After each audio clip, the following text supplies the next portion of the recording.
The morning sun creeps through the half-drawn curtains, spilling gold across a kitchen that feels more like a battlefield than a home.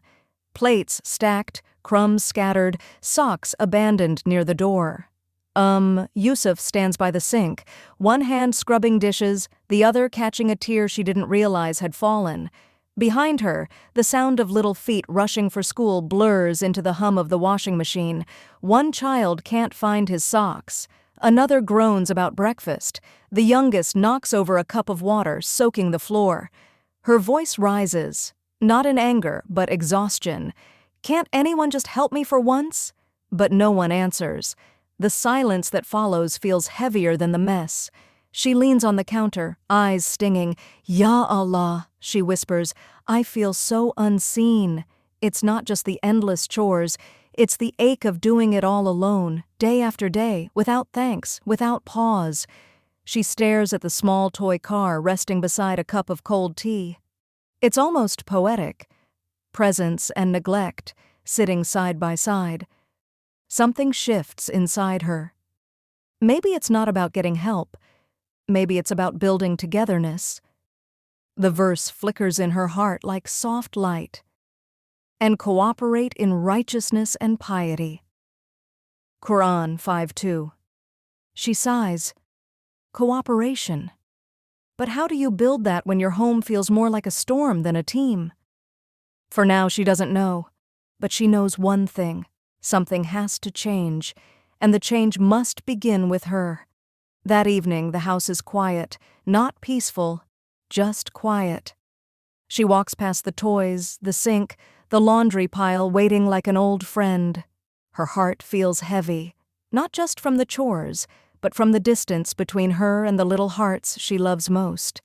She bends to pick up a shirt her eldest had tried to fold earlier, crumpled now on the floor. Her lips part, ready to correct him. "Can't you ever finish what you start?" But then she sees his eyes, that quick flinch, that silent guilt, and suddenly she sees her own childhood, her mother's weary tone, the sighs, the tired lectures, how small she used to feel under them. Her throat tightens. Her son isn't refusing to help because he doesn't care. He's overwhelmed too, just in a smaller body with smaller hands. She sits quietly on the floor, surrounded by chaos, and breathes. Indeed, Allah does not burden a soul beyond what it can bear. Maybe she's been asking the wrong way, not with warmth, but with weariness, not with faith, but frustration. Maybe what the house needs isn't control, it's connection. She exhales, then calls gently, "Yusuf, come here, Habibi. Let's tidy for just 5 minutes, I'll race you." He looks up, surprised, then laughs. "Okay, Mama, I'll win." And just like that, the air softens. The sound of cleaning feels like connection. Later that night, after tucking them in, Yusuf sits on her prayer mat. The home is finally still. The scent of soap and sleep lingers in the air. She opens her Qur'an, her fingers tracing the words she had remembered earlier. "And cooperate in righteousness and piety, but do not cooperate in sin and aggression." She pauses, the words sinking deep. Cooperate, not command, not complain. Cooperate.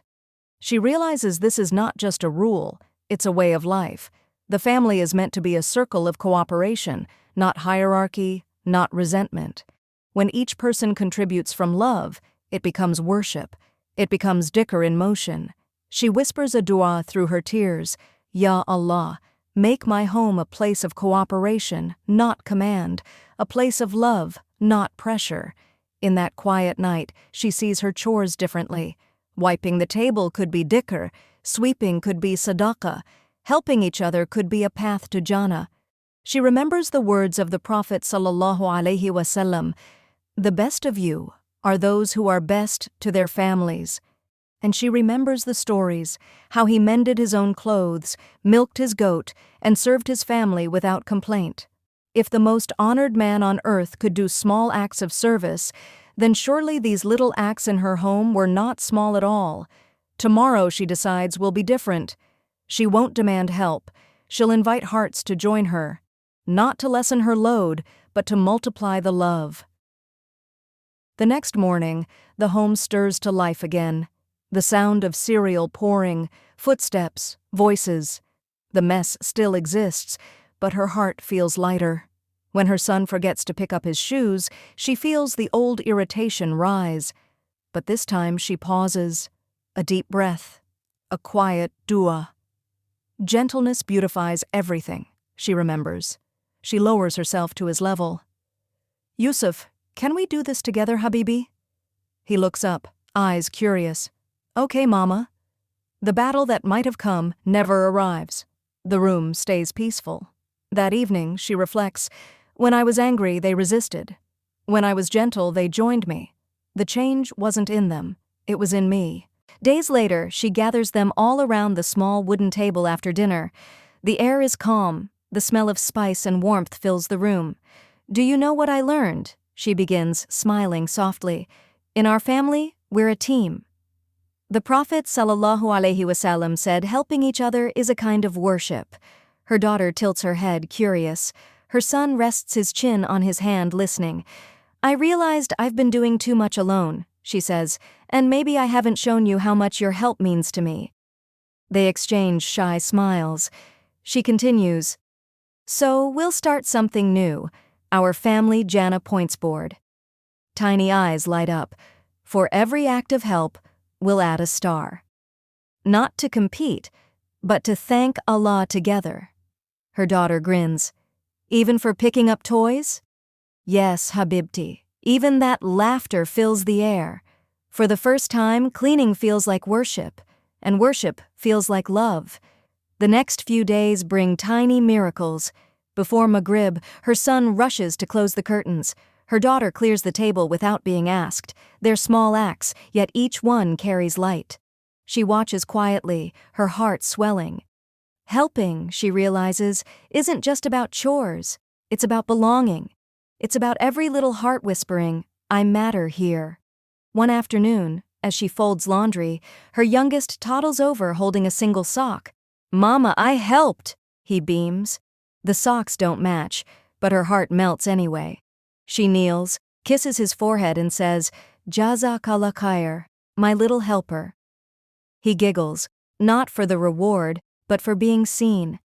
And in that moment, she remembers, love is the soil in which responsibility grows. Later that week, as she folds laundry beside her daughter, she recalls the hadith from Aisha, R.A. The Prophet used to keep himself busy serving his family. She smiles to herself. Every small act in this home now feels sacred. Every folded shirt, every washed dish, a sunnah revived. When she tells her children that the Prophet ﷺ used to help his family, their eyes widen. Even the Prophet? They ask. Yes, she smiles. Even him. Especially him. The energy changes. Helping now feels holy, not heavy. The home begins to breathe again. The children hum nasheeds as they tidy. She finds herself laughing while sweeping.